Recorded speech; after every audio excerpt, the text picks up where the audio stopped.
The lake house sits 3 hours from town, tucked behind a stand of white pines that creak like old men if the wind turns from the west. It's my dad's place, though he says it belongs to all of us, which mostly means I fix the deck rails and my sister organizes the 4th of July potluck, while everyone else talks about tradition like it's something you can hang on a nail. Our rules are simple. No glass on the dock, log your visits in the guest book by the door, and return what you borrow, especially life vests. My dad calls those rules the small hinges, the kind easy to swing without thinking, but somehow they keep the whole door from falling off. I drove up on a Monday, which is unusual for me. Work had pushed a job to the weekend and spit me out early, so I rolled the dice on a quiet day at the lake. The driveway gravel sounded different with the maples leafed out, and the house had that empty look, shades up but sun-faded, porch chairs stacked like bunk beds. I let myself in and did the circuit I always do. Windows latched, fridge humming, hot water set to vacation mode. Everything fine. Then I hit the gear closet and saw it. 5 life vests on the peg, which is normal, and one more hung crooked off the side, damp enough to darken the wood behind it. The clock over the fireplace said 10:13. The calendar on the wall still showed June. Nobody was supposed to be here since the family reunion the previous month, and even then we'd counted out vests like poker chips. Weird thing, the extra one wasn't one of ours. Ours have our last name sharpened inside the collar. This one had a Marina logo stitched on, like a giveaway or rental. I pressed it and felt lake water still in the foam. Monday, 10 in the morning, and somewhere inside the house it smelled faintly like campfire, worming around the clean detergent smell I know from our towels. There'd been a burn ban for 2 weeks, drought, stupid boaters, some rangers stapling warnings to every telephone pole like a yard sale poster. My wife, Hannah, had read the ban out loud the day it went up, the way she reads recipes, like keeping a rule is the same as mixing a batter. Follow steps, and you get cake. No fires, no exceptions, she'd said, tossing the notice in the glove box. Now the house smelled like someone had roasted a brag over it. I walked to the guest book. It's a goofy thing, a spiral-bound notebook with a lighthouse on the front, my mom's idea from way back when. We all sign it each visit, sometimes with drawings. Hannah always writes "son drunk" as one word, which she teases me about because I wrote it split once and she circled it like a teacher. I flipped to the last entry. Saturday, 2 days ago, someone had written, "Best sunset ever. Quiet Cove. Sandbar was ours." The handwriting wasn't Hannah's, but "son drunk" was there, smushed into one word and underlined like a private joke. I told myself not to be stupid. People copy phrases. Maybe my cousin had picked up Hannah's quirks. Maybe the Marina vest meant some neighbor had borrowed gear and returned it today, early morning. Maybe campfire smell clings to clothes from weeks ago. Maybe. I'm a plain guy. I fix what's in front of me. I don't like puzzles unless they're the kind with edges you can find first. But I couldn't leave it alone. I opened windows, pulled sheets to wash, trying to bottle the nervous energy. The lake had that Monday sound, one distant outboard, a gull, then quiet. Hannah texted, "How's the old cabin smell?" I stared at the words longer than I needed. I typed back, like pine cleaner and dust. "Might stay tonight." She sent a thumbs up and a heart. She was supposed to be working late, a project that made her cranky and distracted, the kind where she'd pin her hair up with a pencil and chew the eraser. I took the damp vest outside and set it over the rail, turned so the sun would hit the collar. And then I saw the fire ring in the side yard. We'd covered it with a metal lid, filled it with sand because of the ban. The lid sat slightly askew now, an inch off true. I lifted it. The sand had a dimple, blackened, like someone had pressed a coal into a cheek. Not a big fire, but a hot one, quick enough to cook a secret and toss it before the ranger's truck made a lap. My tongue tasted metal. The day stretched long. I cleaned.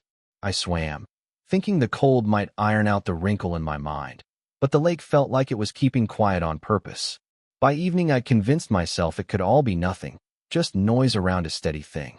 I wrote in the guest book, "Solo Monday." Fixed door hinge. Water warm. And made a sandwich with too much mustard.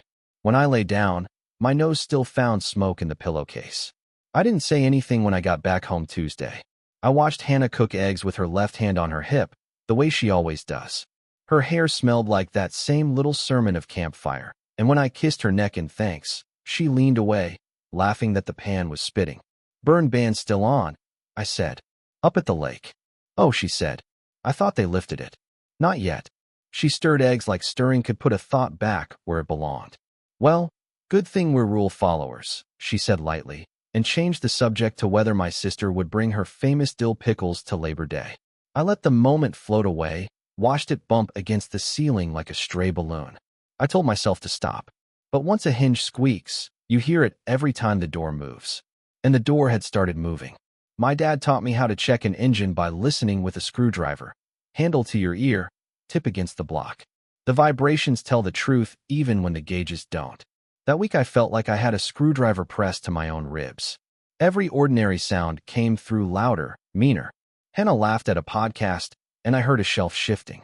She bought a second bag of coffee, and I heard footsteps at the lake house door. Wednesday night, I pulled the guest book up on my phone. The photos I'd taken of the last dozen pages because I like dumb traditions more than I let on. I zoomed in on the sun-drunk. It wasn't Hannah's hand. She loops her D like a lasso. This one hooked it tight and low. The Y's fell straight instead of tailing up. Not a cousin either. I know our oddities, the way you know a family laugh across a dark yard. This was a stranger carrying our word like a borrowed sweater. I drove by the diner near the highway on Thursday because Hannah texted that she wanted pie, and pie sounded like an excuse to move. The waitress in the beehive hairdo has worked there since I was old enough to drink coffee. She calls everybody friend and nobody sir. She slid 2 slices of pecan into a box and waggled a finger. See you too this Friday, she chirped, like it was a joke we told each other. Friday, I said, playing dumb because dumb felt safer on my face than panic. Lake crowd, she said. You and your sweetheart, always the same. Fish fry special and a slice to go. Don't make me save your corner booth again. I got regulars older than the icebox. I smiled like the man she meant would smile. Wouldn't want to mess up the rotation. Atta boy, she said, handed me napkins like tickets. Back in the truck, I set the box down carefully, pecans knocking each other around inside. On Friday, I'd be in Cincinnati, flying home late after a supplier meeting.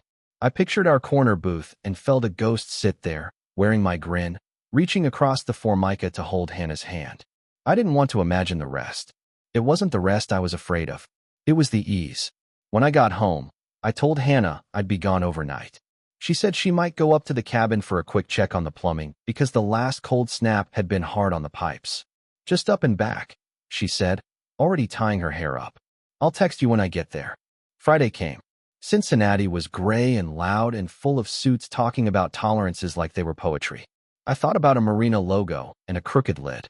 I thought about my dad saying tradition isn't sacred because it's old. It's sacred because it's cared for. I sat through a dinner where nobody tasted anything and caught the last flight home, the kind of flight where the pilot sounds like he's telling you a bedtime story. At baggage claim, my phone buzzed. A bank notification. New purchase approved. Marina Outfitters, $412.18. The card was the one we share. I thumbed a reply into my notes app instead of the text box because it felt safer. Don't accuse, just ask. But asking felt like opening a door I wasn't ready to walk through. The notification sat there like a pebble under my tongue. Saturday morning, I drove straight to the lake. I told myself I needed to check the dock cleats, which had pulled loose last fall. The road unspooled, fields then woods then water, same as always, but my hands were tied on the wheel like I was hauling a trailer. At the house, no other cars. Inside, cool and quiet. The damp vest was gone off the rail where I'd left it. The closet showed our 5, evenly spaced like teeth. On the kitchen table, a yellow receipt from Marina Outfitters, itemized. Rope, 2 flares, 1 guest PFD, and a bucket of minnows. Scribble at the bottom. Thanks, H. The bait bucket was empty in the sink, turned upside down to dry. It's the simple things that get you, the domestic posture of betrayal, an upside-down bucket, a wiped counter. I lifted the bucket to set it outside and heard the clink. Something slid inside and hit plastic. I tilted and a bracelet winked in the light, rolled to the lip. Silver, scuffed, engraved on the inside. H. Lowry. Hannah had a maiden name I almost never think about unless we're filling out forms. Who hides jewelry in a bait bucket? Someone in a hurry. Someone afraid they'll lose it while doing something that doesn't match the story they want to tell. I pocketed it and stood there a long time, palms on the sink, hearing nothing but the clock in my own pulse. I wasn't angry the way TV husbands get angry. I didn't feel like breaking anything. I felt a white, clean stretch of quiet open in front of me, like fresh ice. If I yelled, I'd fall through. If I told my dad, he'd lean on his elbows and try to be wise, and it would ruin him a little. If I walked away, the lake house would stay stuck to the last note we wrote in its book. Best sunset ever. Quiet Cove. The house deserved better than that line. I drove to the diner. Beehive met me with a grin that softened when she saw my face. You okay, friend? Sure, I said. Hey, you know that corner booth? You ever see? I stopped. No good question follows that start. She tapped the counter with a pen. Everybody sees everybody, she said gently. Road like this, lake like that. Then she brightened like she'd leaned into a window. You bring the families out for fish fry next time. I'll sing you a torch song. Whole place will cheer. She laughed. We need a talent show around here. Shake folks out of their secrets. Maybe we will, I said. And the words came out steady. A plan rose up like a dock float, bumping the surface. When I left, I drove past Marina Outfitters. Boats sat on trailers like sleeping cattle. A man in a grease-black cap hosed the ramp. On the bulletin board, private shoreline violations will result in revoked access. The boyfriend's family, if that's what he was, boyfriend, had a history with the Rangers. I remembered the Ranger mentioning it last summer, cussing about beer cans and loud radios, naming the family like you name a wind that always ruins your fire. The small hinges swung. I could feel the door starting to move the way I wanted it to. People think revenge is hot. Mine cooled as it formed, like poured lead taking shape in a mold. I didn't want a scene. I wanted a demonstration, something a simple man could point to and say, here, see, this is what happened, and this is what it means. My sister, June, runs a nonprofit that cleans up shoreline and teaches kids to fish without leaving garbage behind. Dad gives her money every year. I called her from the truck with the windows down so she could hear the gulls and feel loved. How much would you love a lake house? I asked. She thought I was joking. Then she heard my voice and stopped. Oh hell, she said softly. What did he do? Not him, I said, surprising myself with the pronoun. What did they do? June doesn't pry when she knows prying will break something that already has a crack. She asked practical questions instead. Taxes, maintenance, legal stuff. We'd keep it as a teaching lodge, she said, thinking out loud, catching fire the way she does. Volunteer weekends, shoreline rehab. But, brother, you sure? I am, I said. I want to do it loud. And I want to do it kind, if that's possible. She snorted. Kindness with a bite. Mom would be proud. Next step, the band.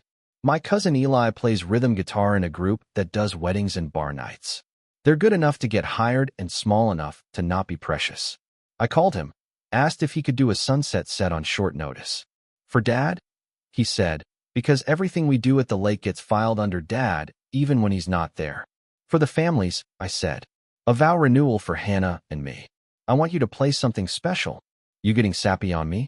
He laughed. What do you want, Springsteen or Soft Shoe? I want you to take some words, I said. And I gave him a small list. Private phrases Hannah and I have said over the years. Her pet sayings, the way she calls rain sky spit, and sunrise eggshell light. And how she once told me the lake holds secrets like a dog holds a ball, slobbered but happy. I recited them into his voicemail so he could loop them. Build lyrics out of those. Make it obvious, but not cruel. Think scavenger hunt the heart can hear. He whistled low. You okay, man? Be there, I said. Saturday, 2 weeks from now. Sunset. I'll do the rest. I called a notary I know from work, the kind who brings her own heavy stamp and a sense of ceremony. I called Dad and told him I had a surprise for the family, which is the exact sort of sentence that unlocks his barbershop storyteller grin. I called the ranger station and asked about private shoreline violations and the process for revoking access for a group. We don't ban families, the ranger said carefully. We enforce the posted restrictions. What about a private nonprofit owning shoreline and setting membership rules for use of its dock? I asked, like I was picking up a wrench. That's the owner's right, he said, cautious but firm. Within state law. Great, I said. Hypothetically, if a certain family had multiple warnings. We don't keep a naughty list you can point at, he cut in, not unkind. But folks know who they are. I knew who they were too. The last piece sat waiting at the marina behind the counter. Paperwork. Boats are a ballet of titles and liens. I'd learned enough from helping Dad sell his old StarCraft to know how to dance badly but hard. The boy, man, I guess, but he'll always be boyfriend in my head, had a pearly fishing boat that glared at sunrise like a grin. I'd seen it slicing across the cove. The thing about boats is that names matter, on registration, on insurance, on loans. And the thing about names is that Hannah had put hers on more things than I'd realized. A secret credit card, for instance. I didn't know about it until the flares and rope receipt popped up. If you pay a lien with a card in your name, a door opens, at least enough for a guy like me to stick his boot in. I walked into the marina with my polite face on and a folder under my arm. I asked about transferring title due to lien satisfaction. The owner squinted at me over his glasses, suspicious like only a man who has sold 1,000 boats can be.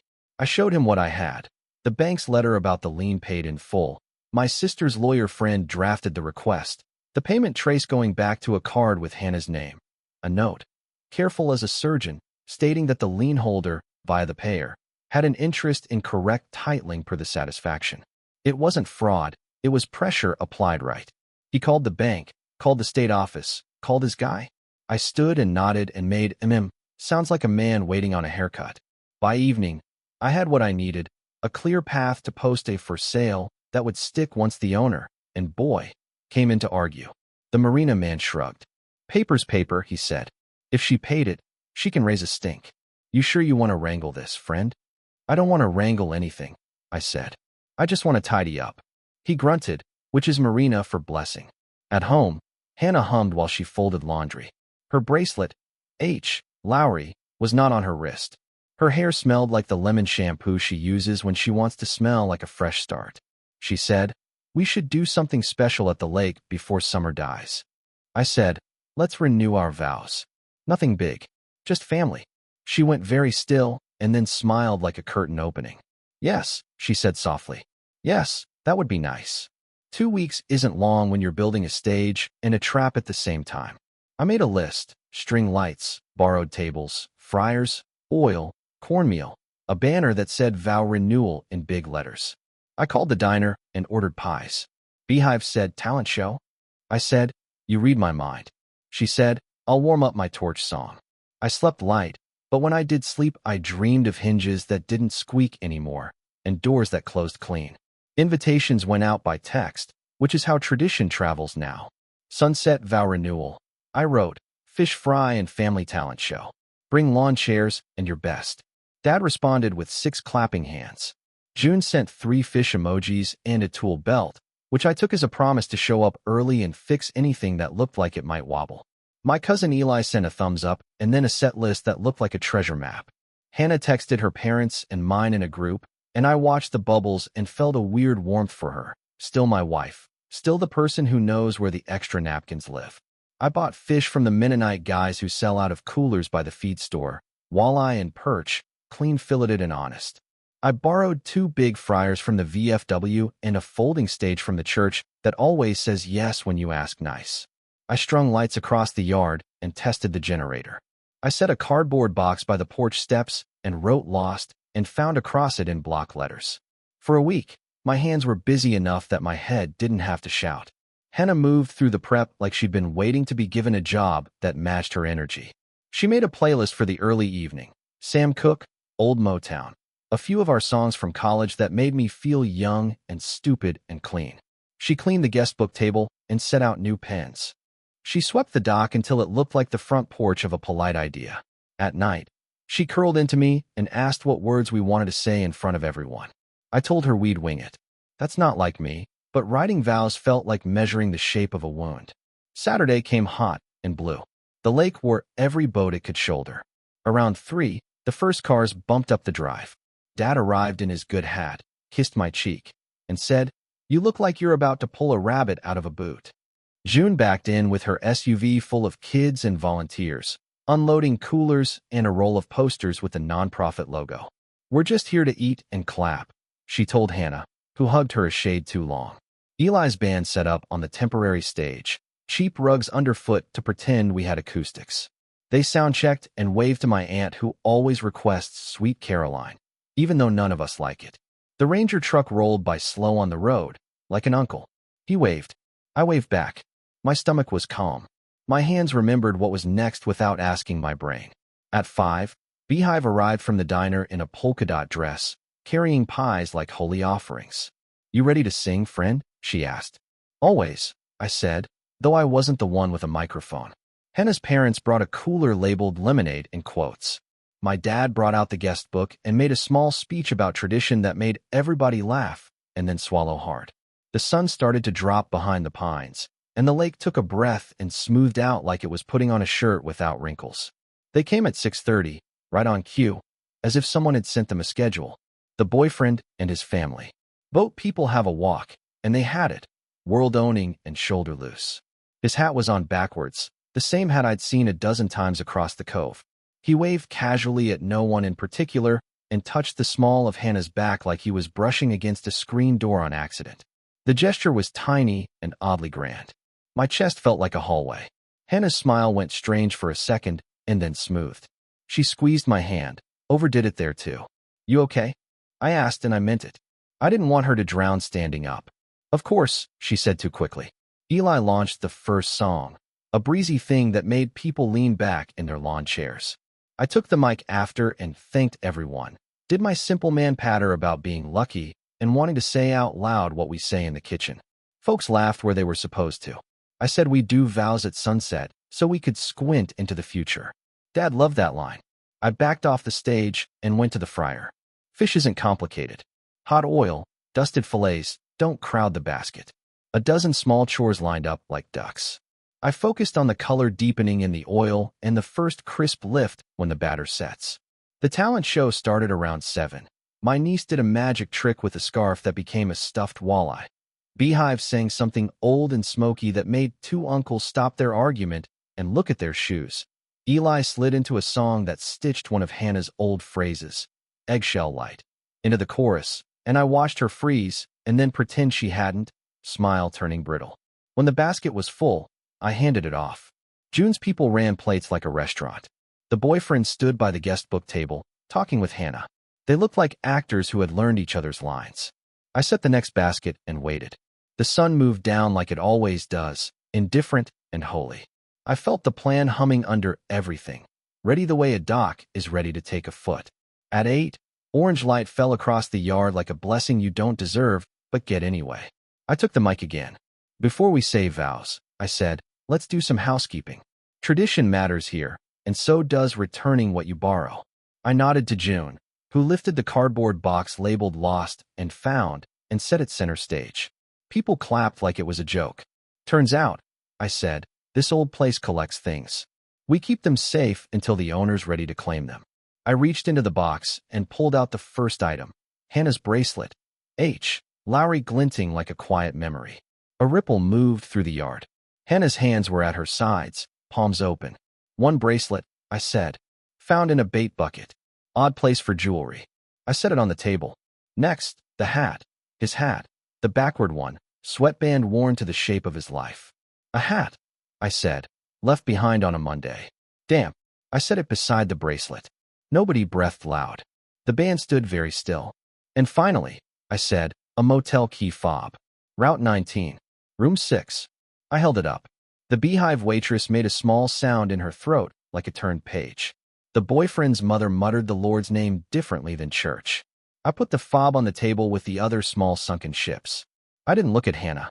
I looked at the lake, where the light had gone from orange to the first blue hint of dark. Then I looked back at our people, all of them, the ones who raised me and the ones who drifted in later, and I said quietly, "Words matter. So do signatures." I lifted a manila envelope the size of a nerve. "My sister's nonprofit does good work. Starting tonight, it will do that work here. The deed to this house is transferred to Shoreline Good, notarized and filed." The notary stepped forward with her stamp like a sheriff in a friendly town. The crowd went from murmur to stunned silence to a skitter of applause that didn't know what it was applauding. I found Dad's face. He looked like a man caught in a sun shower, surprised, damp with joy and confusion. He mouthed, "You sure?" I nodded.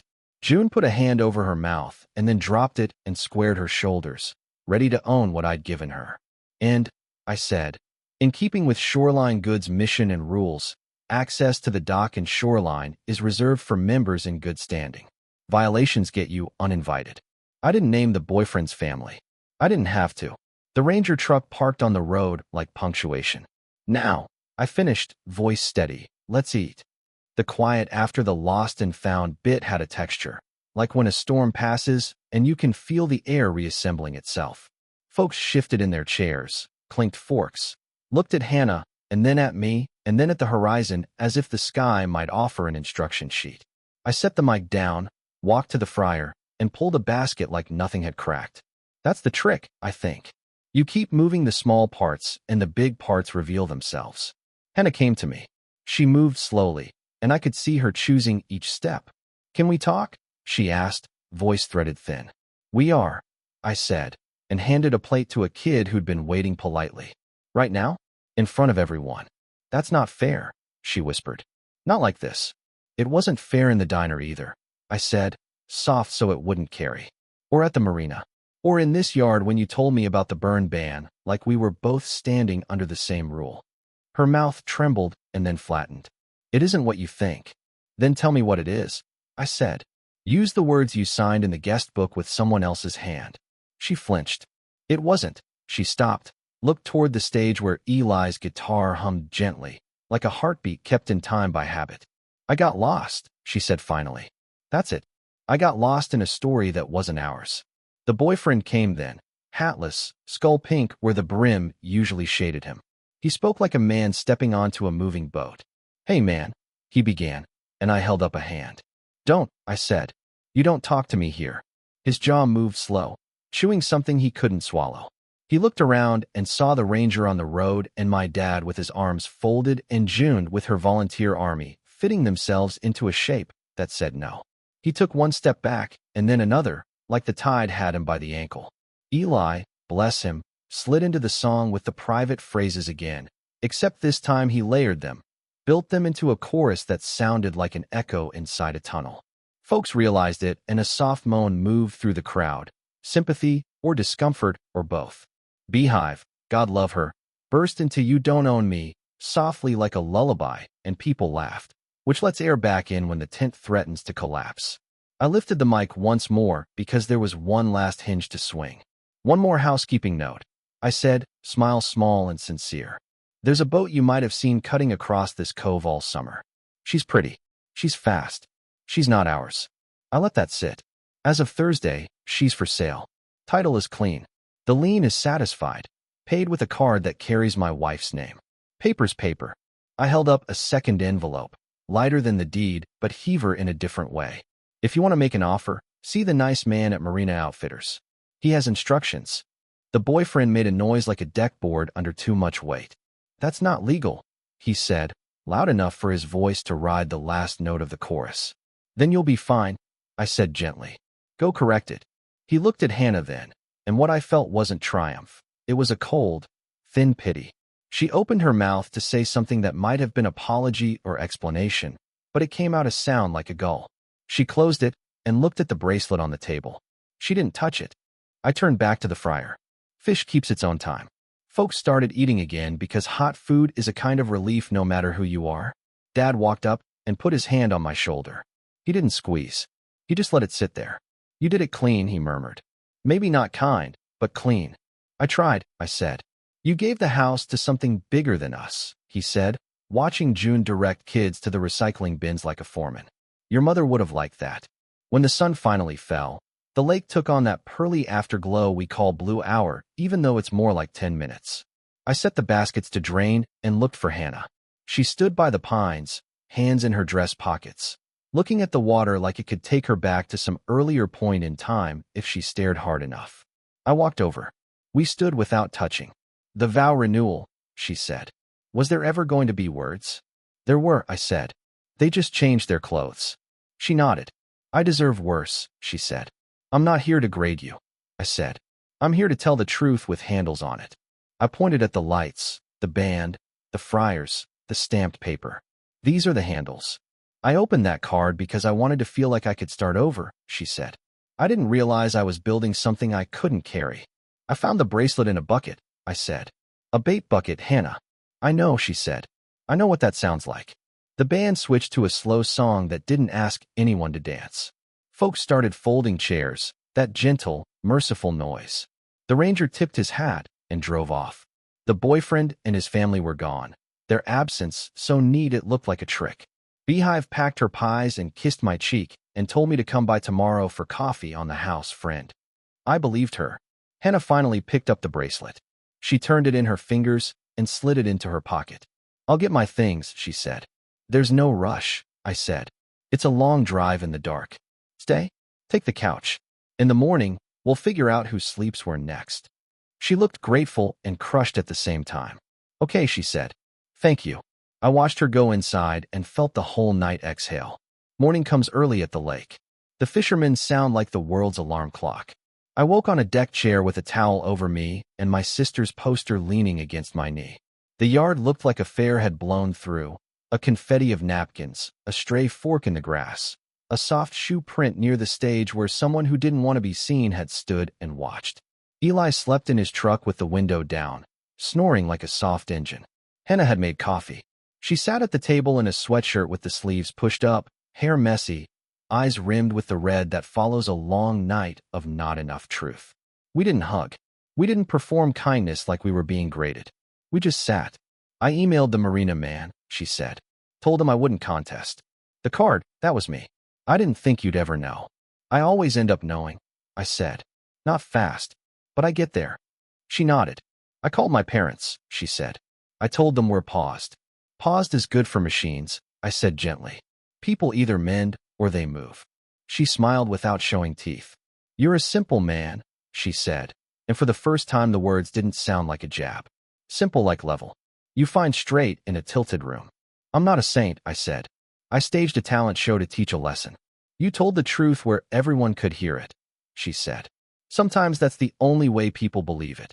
We washed dishes. June arrived with bagels and a calendar because she's that kind of nonprofit. She walked the property with me, talking about how to host kids without breaking the place, how to hang rules on the wall without making the house feel like a lecture. Dad showed up with a toolbox and a face that had found its peace. He kissed the doorframe like a blessing. The ranger stopped by and handed June a pamphlet about shoreline stewardship. He shook my hand and said, that was some show. He didn't mean the band. I shrugged. He looked toward the cove, where the boyfriend's boat used to come ripping through like a dare. He came by early, the ranger said mildly. Said some words we don't print. I told him paper's paper. I walked down to the dock by myself. The boards were warm already. Loons out beyond the weed bed called like they were practicing the same sad joke they tell every day. I thought about the guest book and turned around. Inside, I flipped to a blank page. I wrote, New tradition, we tell the truth even when it's ugly. We return what we borrow, including other people's time. We don't make fires when fires aren't allowed. The lake holds secrets, but not for us. Not anymore. I signed my name. I left space for Hannah. She came over sometime later and wrote something small underneath mine. I didn't read it right away. Some things you let sit in the sun. By afternoon, the house had its new chores. June's people brought bins labeled with clean words. Hooks. Line. Life vests. They rehung the gear closet with precision that made my dad glow. We kept the 5 with our name. The 6th, a marina logo, went into a box for donations. When I lifted it, water dripped out of the foam, a last little confession. Hannah packed a duffel and set it by the door. She wore the bracelet. She looked like a person who'd been handed a map and a mirror at the same time. I'm going to my sister's for a bit, she said. I'm going to figure out how to say things without songs doing it for me. I hope you do, I said. I hope I do too. She looked at me like she might say more, then didn't. She touched the doorframe where Dad had kissed it. Tradition, she said softly and left. Evenings at the lake don't need you to be happy. They take what you bring and turn it gold for a minute before it goes blue and then black. I sat on the dock with Dad and watched June's volunteers cast lines with kids who'd never held a reel, and I felt the house settle around its new name. Shoreline good. It's corny, sure, but it's true as a level, and sometimes that's enough. The band came back at twilight because Eli forgot his amp. He plugged in and played a quiet thing just for us. No lyrics, nothing borrowed. Beehive drove by and honked twice, and we waved like fools. The ranger idled and then cruised on. Somewhere out past the bend, a boat engine coughed and then quit. A a sound that made me think of that boyfriend staring at a for sale sign where his pride used to bob. I slept hard that night, on clean sheets that smelled like nothing but air and the faintest ghost of last week's smoke. Just enough to remember, not enough to choke. In the morning I woke before the gulls and walked the property line, feeling how the place had shifted and how it hadn't. The pines still creaked when the wind turned. The dock still knocked its old rhythm against the pilings. The hinges, I noticed, had stopped squeaking. I don't know how our story ends. Maybe we mend, maybe we move. Maybe the guest book gets a new kind of entry that doesn't pretend things are perfect just because the sun is. I do know this. Secrets are louder than outboards until you set them down. Then they're just objects, sitting in a box by the stage, waiting to be claimed or left behind. And if you do it right, the claiming becomes its own kind of tradition. The sacred kind, the cared-for kind, the kind that keeps the whole door from falling off. Subscribe to the channel